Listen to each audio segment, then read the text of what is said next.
What is up? More moves in the U-Haul truck. It is the Sixers Talk podcast brought to you by Wilmington University, Wilmu Works, Danny Pommells and Noah Levick running the two-man game. Amy Fadul enjoying an off day as she deservedly should get.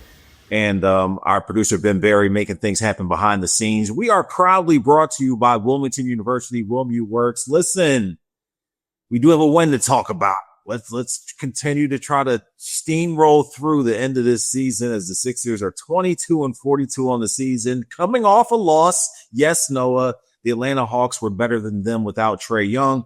But, man, we saw a very depleted Sixers team survive the 15-win Utah Jazz, a depleted Jazz team as well, as both of those squads were very shorthanded.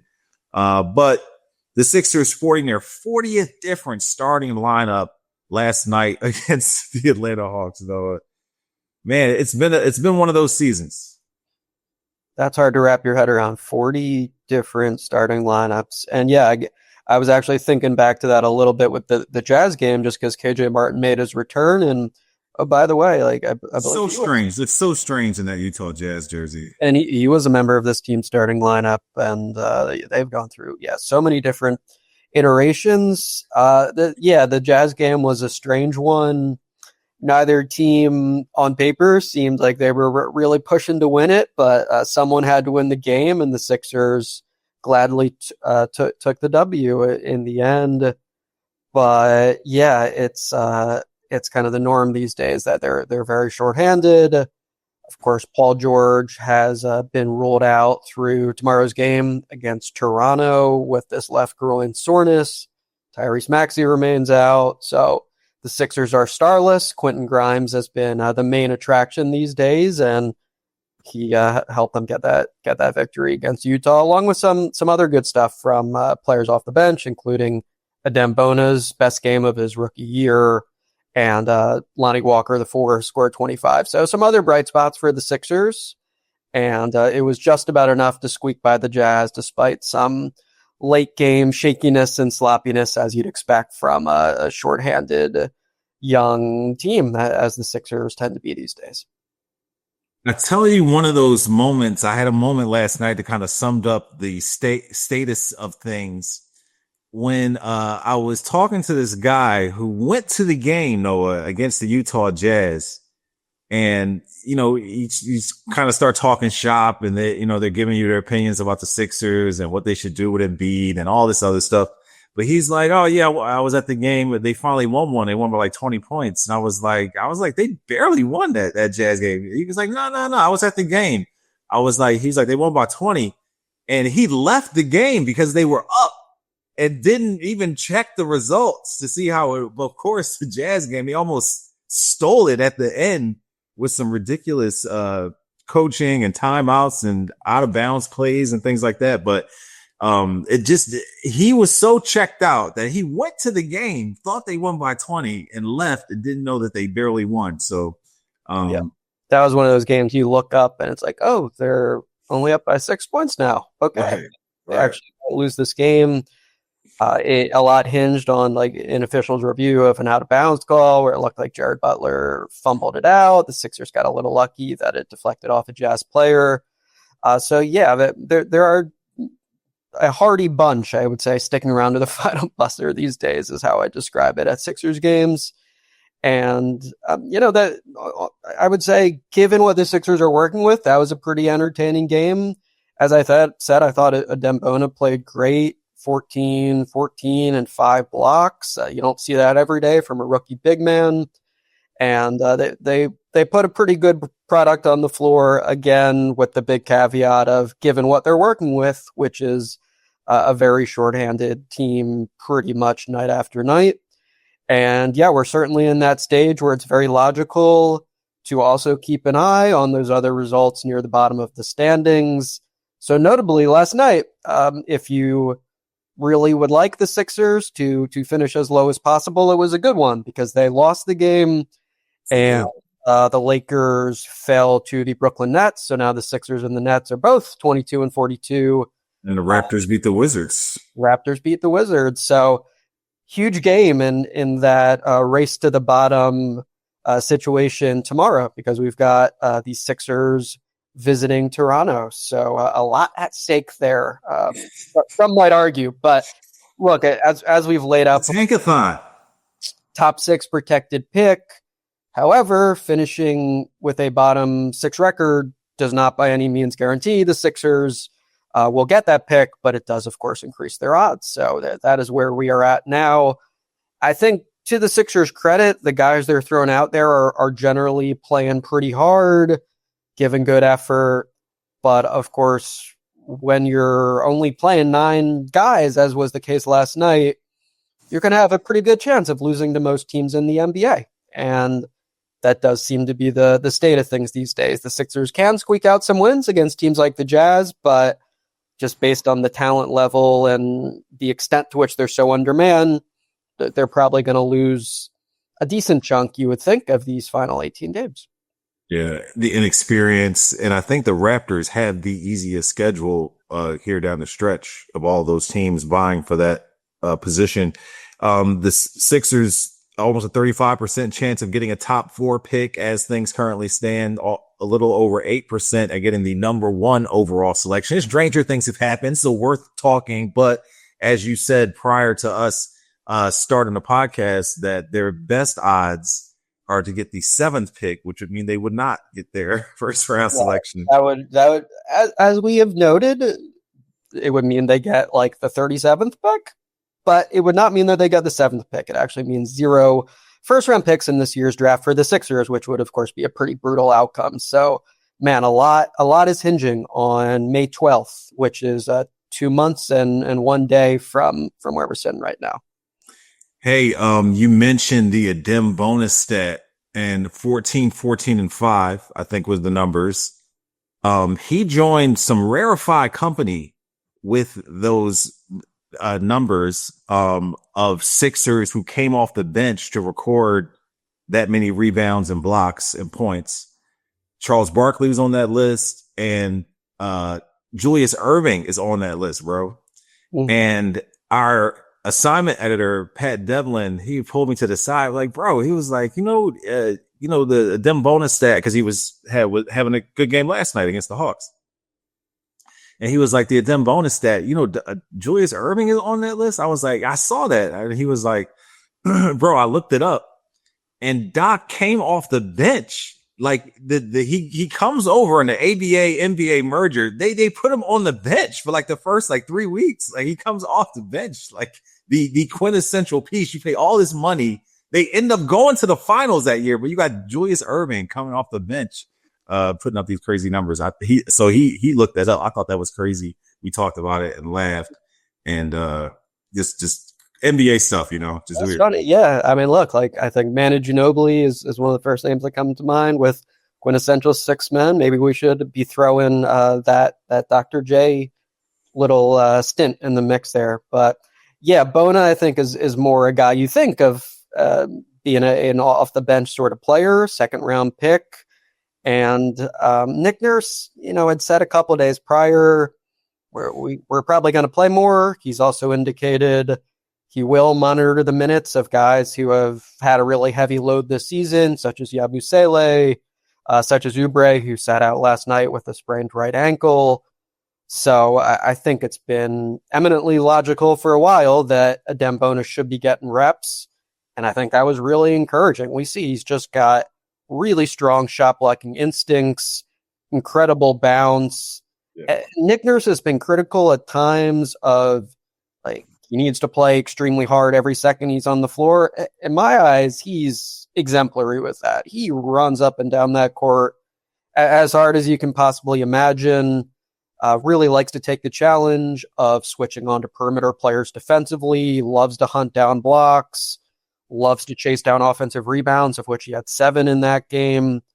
I've been impressed with the motor and the hustle, and I think the tools are obviously there. And of course, part of the goal this rookie year is just to refine all that, to figure out what works for him in the NBA, to curb the fouls, which is something he mentioned after that game.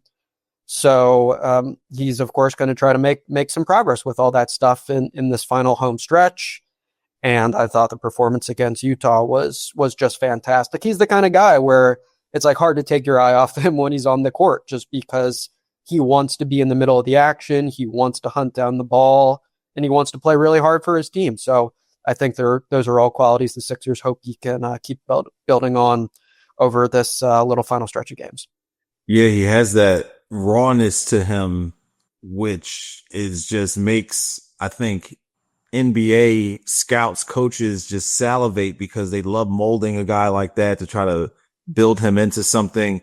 And listen, you look at the tape from when he was playing at UCLA. This is the same guy doing the same stuff, the same energy. And I hate to say it though, with the way that the Sixers have done with these diamond in the rough type of big men, like they lose them at some point. Like you know what I'm saying? Like not maybe, Rashawn Holmes that comes to mind, and there's a few other guys of that ilk that they kind of built up but couldn't quite hang on to, and kind of slipped through their fingers or something like that. So hopefully that isn't the case here with Bona. But listen, excellent scenario. You got this guy, Adem Bona, under and supposedly, hopefully, getting tutelage and being under the wing of Andre Drummond, all-time rebounder, under the radar. Well, maybe not under the radar, obviously really highly recruited to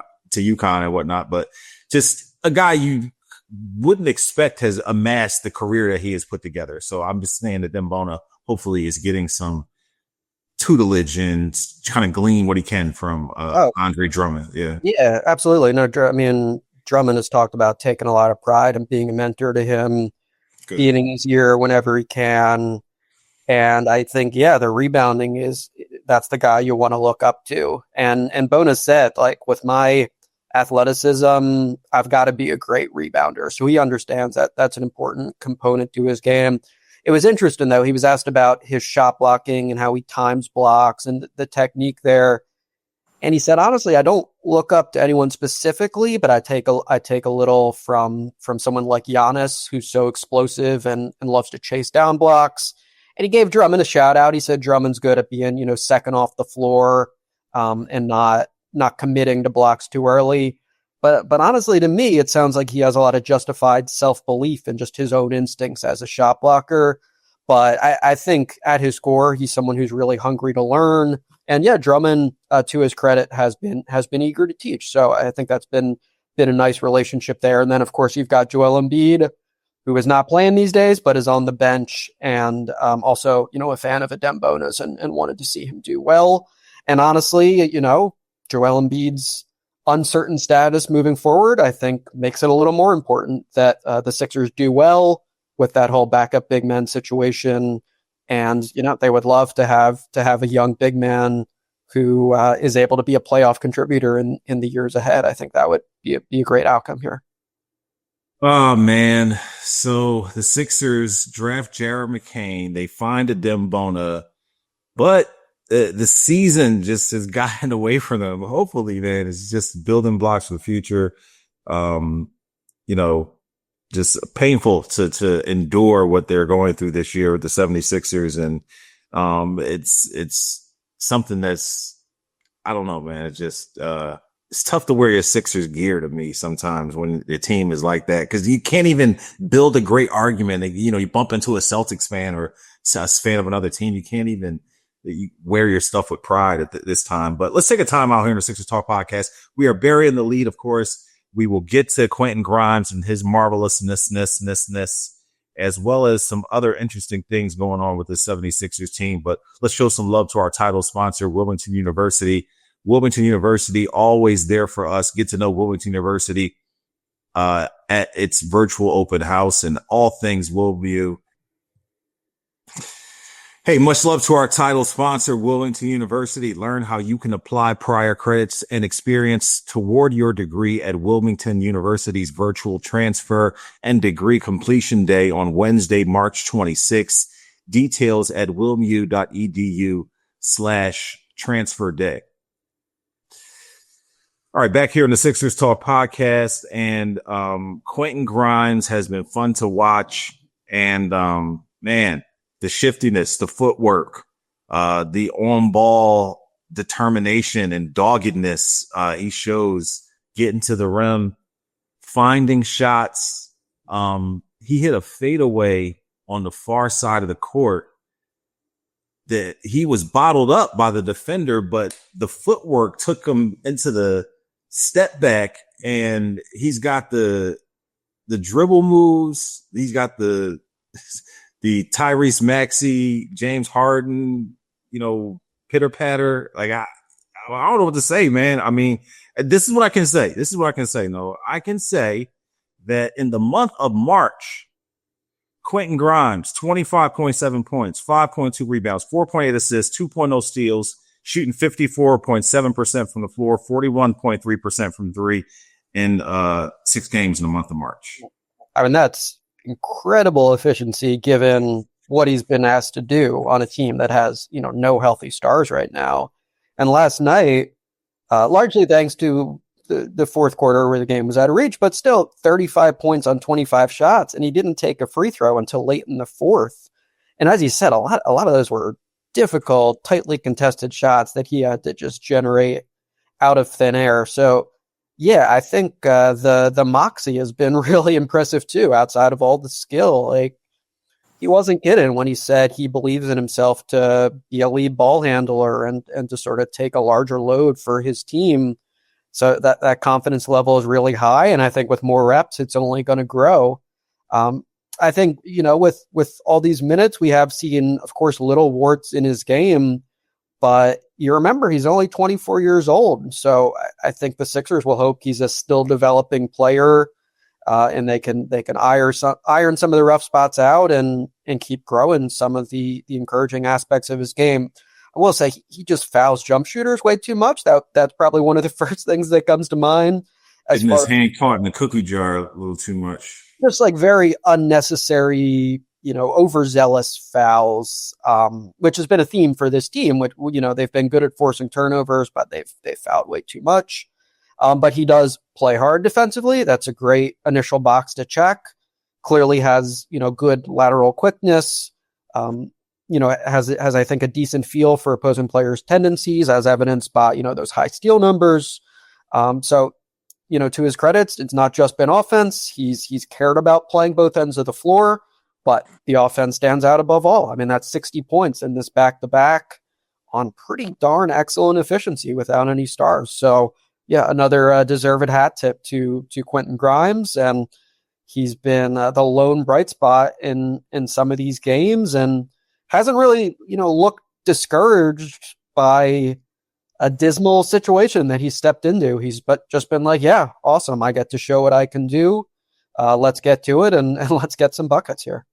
Yeah, there is that to think about and factor in the fact that he's doing it on a team that isn't really contending for anything. And it will be interesting to see how he would mesh with other stars and star players here in the 76ers specifically. Embiid, Paul George, Maxey, when they're playing at their best, how does he fit in? Can he play off the ball? Can he play on the ball and still distribute and all those other things?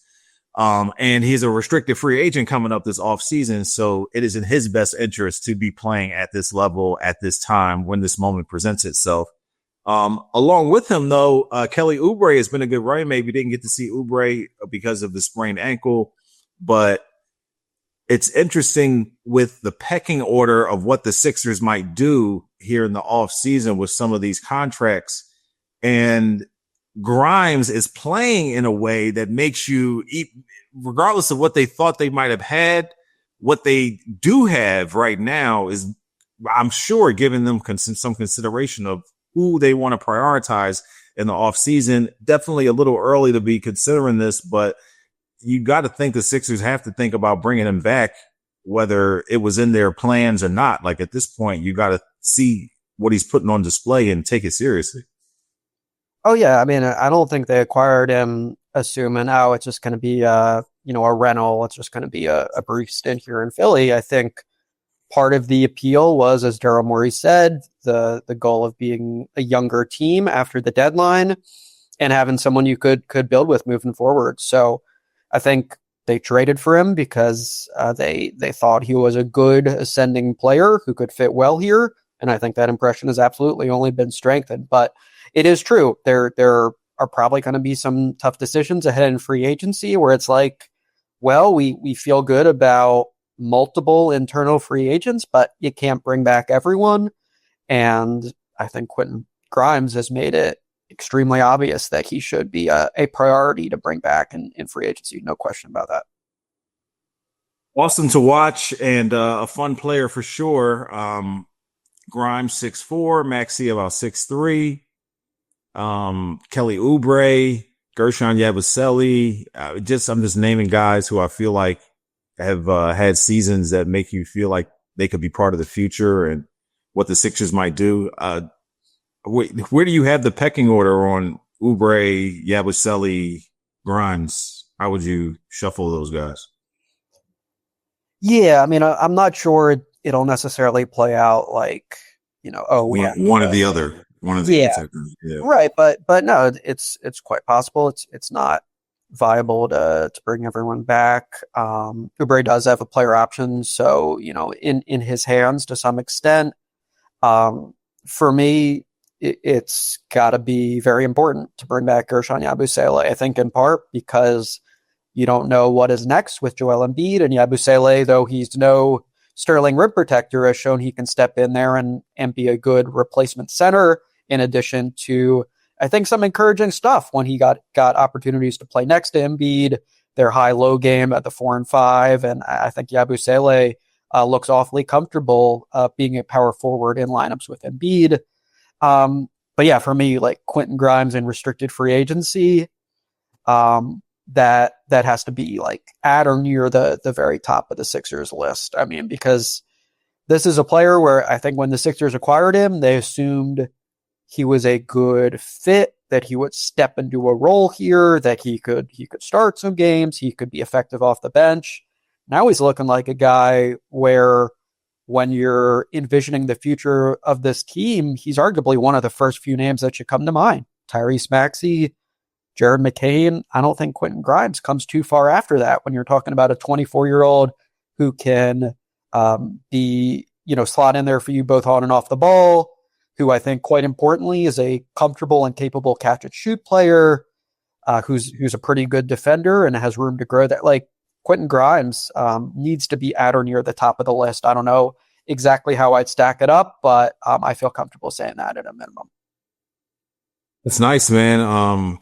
Listen, Yabusele and Oubre both pushing 30 years old. This kid's 24. That's a big feather in your cap to, and I'm sure, and I know for a fact, Knicks fans, Mavericks fans are doing face palms looking at Quentin Grimes, filling it up. And, I mean, especially the Mavs. I mean, talk about how depressing the Sixers season has been. I think the Mavs have topped them at this point. It's really Murphy's Law there. Like, everything that can possibly go wrong is going wrong, just injury after injury. And oh, by the way, Quentin Grimes is thriving in Philadelphia. So that adds a little bit to their pain, I think, in Dallas.